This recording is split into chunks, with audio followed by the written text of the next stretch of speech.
Hi friends, welcome to my channel.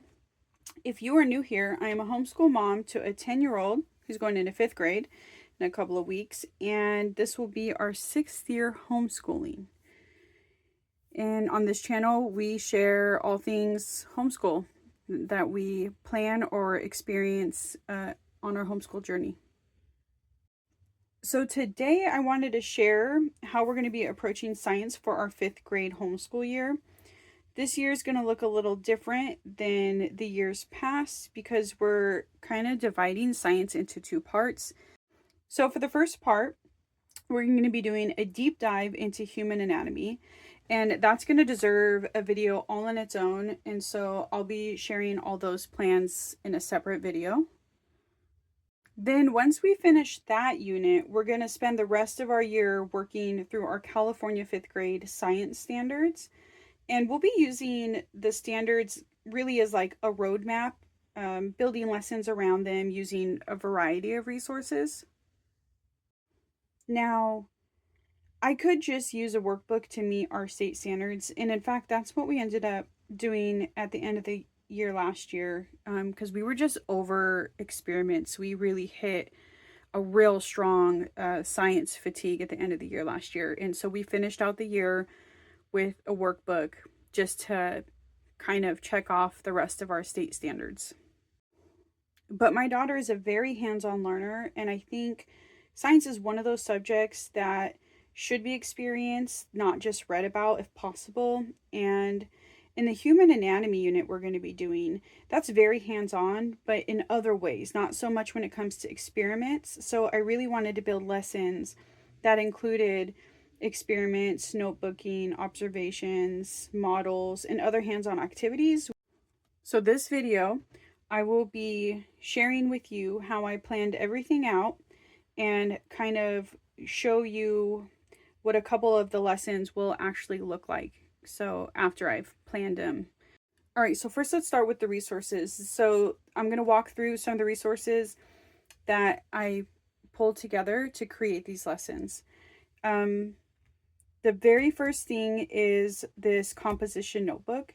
This is probably the most important piece that I used when piecing together these lessons. And this is a composition notebook, just a regular one that you would buy Walmart, Target, Amazon, wherever you get your composition notebooks. And it doesn't even have to be composition, any notebook could do. And then a teacher pay teacher resource that includes the California 5th grade science standards as notebook cover pages. So first it came with this cover page in the front. It came with a table of contents, and I just got the resource as a PDF, printed it out, and then cut it so I can glue it into the notebook. And if I remember correctly, she had two sizes, one for a composition notebook, and then another one for more of like a regular notebook like this size. And so comes with the table of contents, and then another table of contents where she has the sciences broken up, you know, by life science, earth science, physical science, and engineering. And then this is how she has the standards organized, right? So you have life science, part 1 is plants. Life science part 2 is ecosystems, and so on, so forth.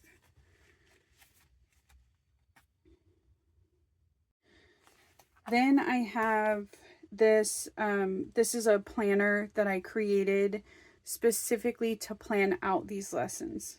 So it's just something I created in Canva. This is the main spine, How to Be Good at Science, Technology, and Engineering by DK. And this actually is something that we could use just for additional reading, but we really could get all the reading we need from our workbook and from our science experiments. The reason we picked this up, one, this is good for grades 2 to 8. So this is something I can use for the next few years after this year. But also, this is the spine that Bookshark uses, and we will be using Bookshark Experiments. That's another one of our resources, is Science Experiments F Level by Bookshark. So that's the reason we picked this reference book specifically.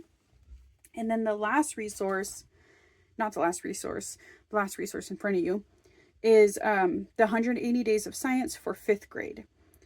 And the last resource is science boxes. We have a bunch of science boxes from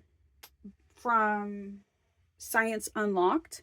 And so there are some lessons where we use the science boxes instead of experiments. And I'll go over that as I'm walking you through how I planned out the lessons. Because I have 2 examples for you. I have one with a Bookshark science experiment. And then I have another example using the science boxes. Okay, so first I want to walk you through like how I planned out the lessons. And so I always started with my planner that I threw together just to be able to piece together these lessons. And so I have my own table of contents, and then this is kind of like, this is the dashboard, if you will, the plan overview.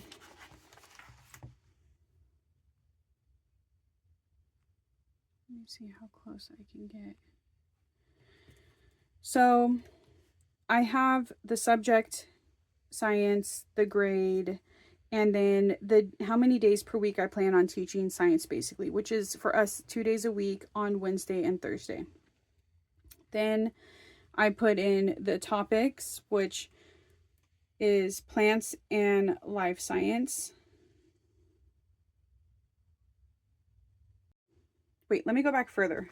Because, so I would have this out on my desk, and then I would have this out on my desk. Okay, and then I would go to the first standard,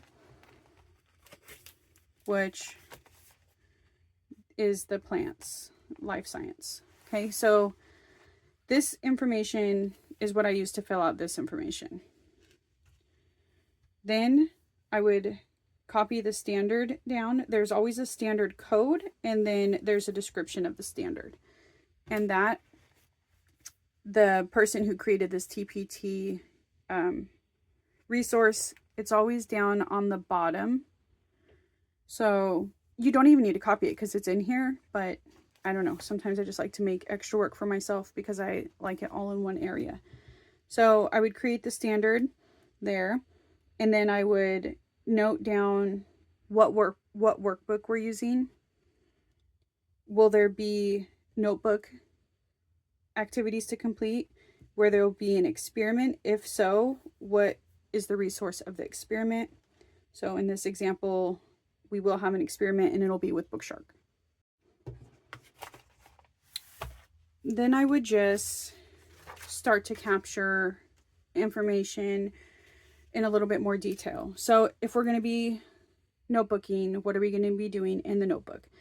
Now, for this example, all of the standards have a notebook cover page, right? And so we'll always be reading, reviewing, and coloring the cover page. So there'll always be notebooking in this example. When I'm planning a bigger unit, there could be days where we don't have notebooking. Okay, so is there going to be any notebooking beyond reviewing and coloring the cover page for the standards? In this week's lessons, there will be, we will be doing predictions for our experiment, and then we'll also be logging observations for our experiment in our notebook. Then there's some more information about the experiment being done, and this is, you can capture this. Sometimes there's more than one experiment in a week. So this week there's just one experiment. It's going to be experiment 7, and I have the pages and the name of the experiment. The supply list I like to write down so I can quickly go to it when I'm pre-planning and make sure I have everything.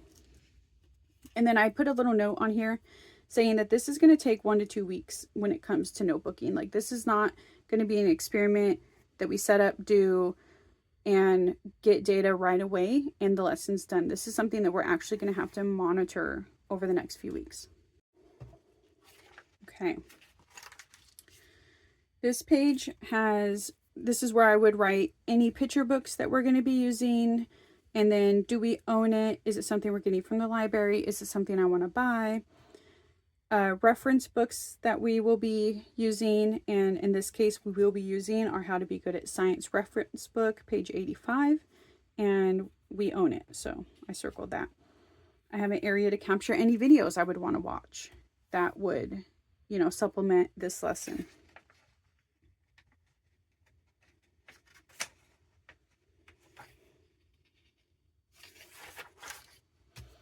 Okay, are there any art projects or any other creative type projects that we will be doing in this lesson? No.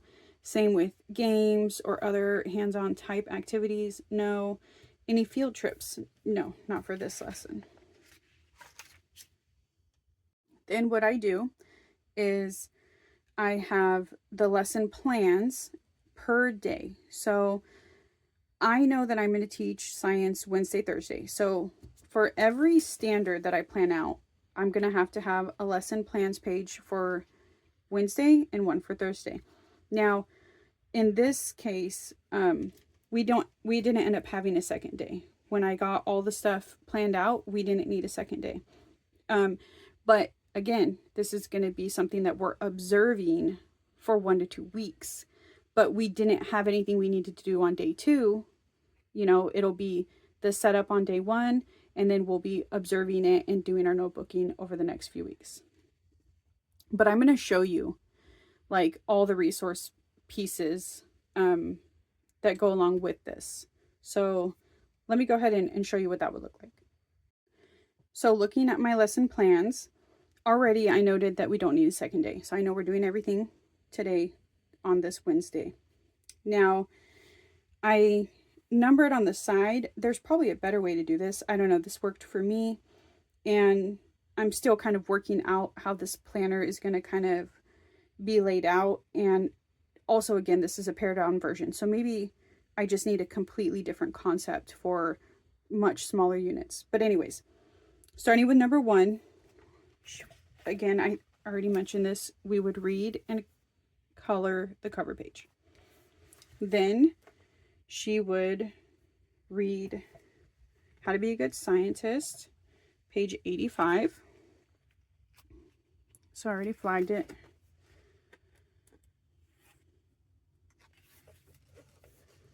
And we would specifically be reading What Plants Need to Grow.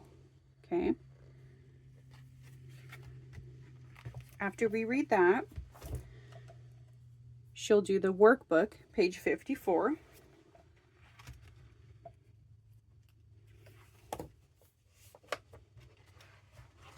Again, the basis of this is what plants need to grow, okay? Because that's what the standard is that they're learning about. So after she does that page in the workbook, we would complete the experiment predictions. So now we would basically read the experiment. So we would go to the experiment. We would read all of this, we would read all of this, and then she would make her prediction. And basically, there is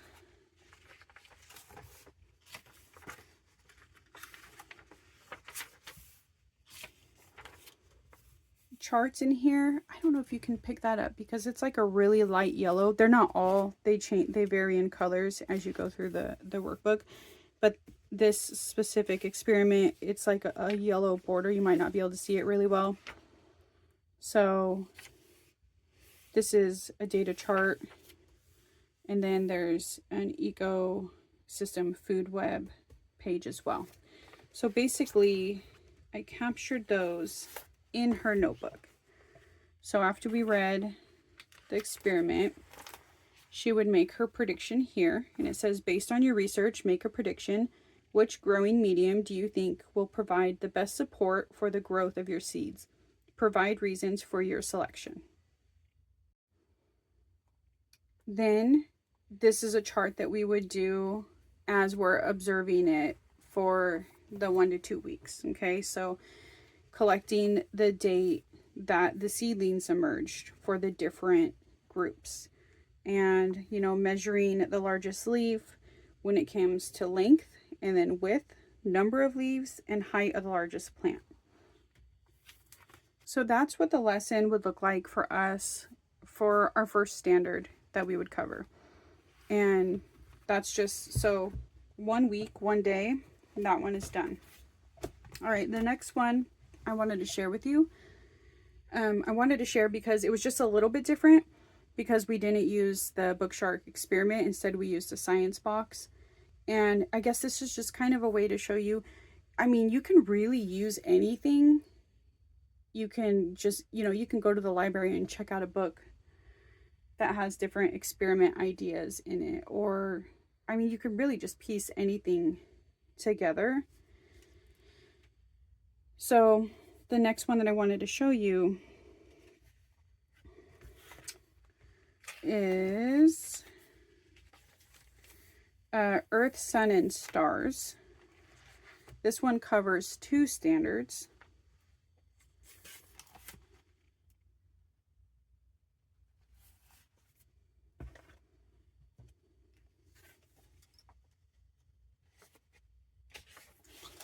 And I went through the same process.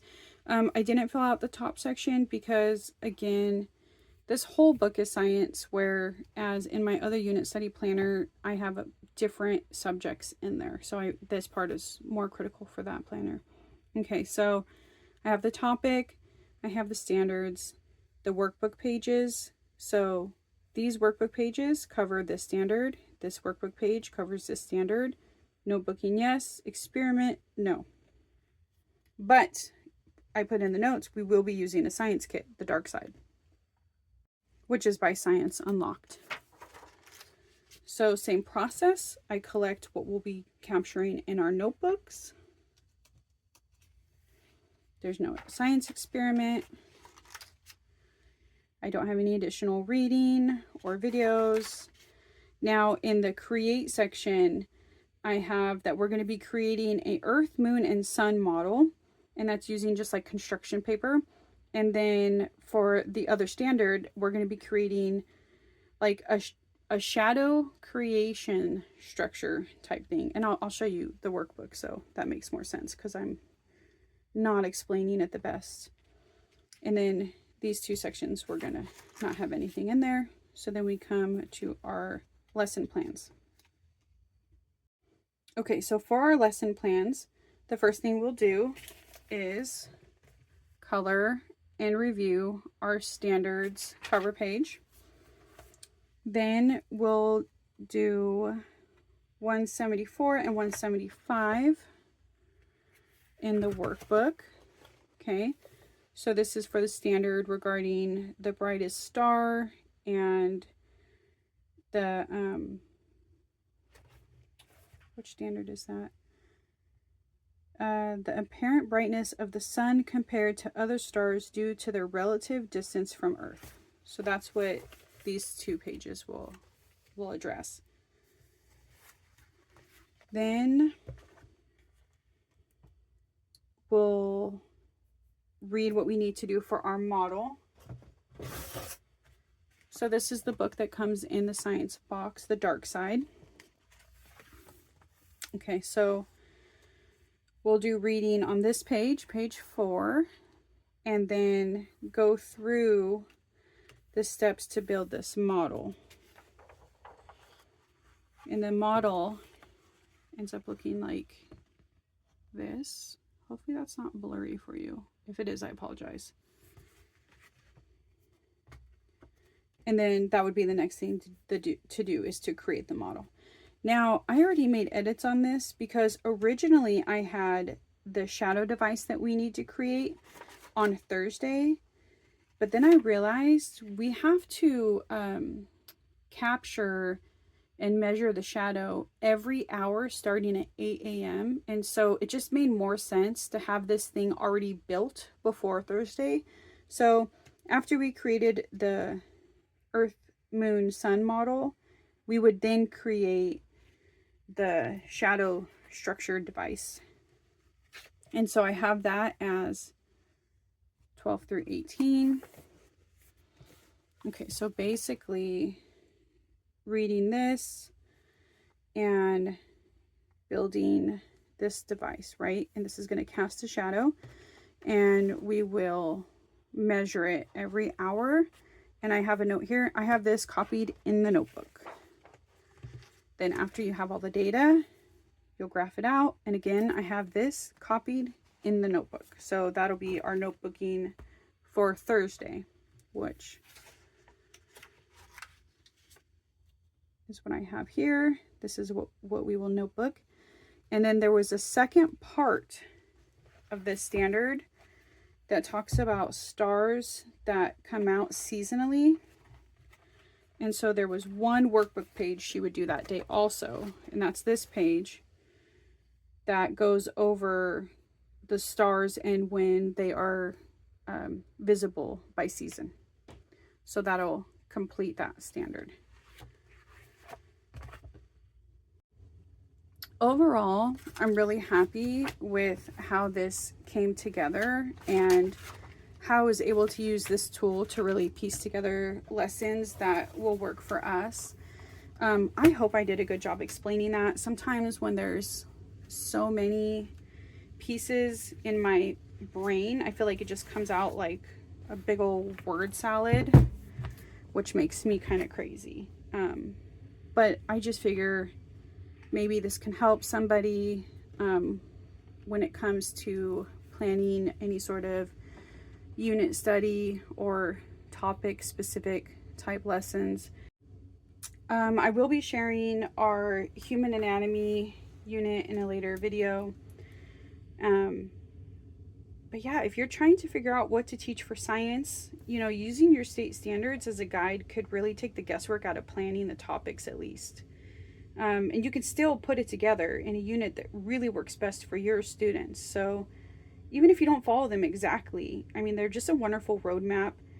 And, you know, you build your own lessons that are engaging while still covering important concepts. I know there's a lot of homeschoolers out there that are really against state standards. And I think it's just because it's what they teach in the schools, maybe. I'm not really sure. I guess I'm not going to go down that rabbit hole because I could only just make assumptions. But I know for us, you know, we started off reading the books.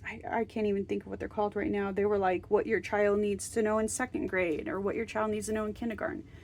But we've been doing this for 5 years now. This will be our 6th year. And I'm just finding different ways to find that same type of guidance, because that's what those books were guidance. And that's what the state standards can be used for. Just guidance, you know what I mean? Take the guesswork out of what topics you want to cover. And I say that as somebody who doesn't only use the state standards, because the first half of the year, or I don't know about the first half, but the first part of the year, we'll be doing a big deep dive in human anatomy, and that's 6th grade standards. So I don't even fully use our year as a guide. I teach what we want to learn, which this year was human anatomy, and I knew we were going to have a good chunk of the year where we didn't have anything planned, and so then we fill in the gaps with her 5th grade state standards. And so just makes my life easier, because then I'm just finding resources and putting together lessons instead of trying to decide or figure out what we're going to teach after I've already laid out what we want to learn. Okay, well, what else can we learn about? What are your peers learning about in school? So yeah, hopefully this helped somebody. If you made it this far, I think this is a long one. I appreciate you. Thank you so much for watching. And until next time, bye.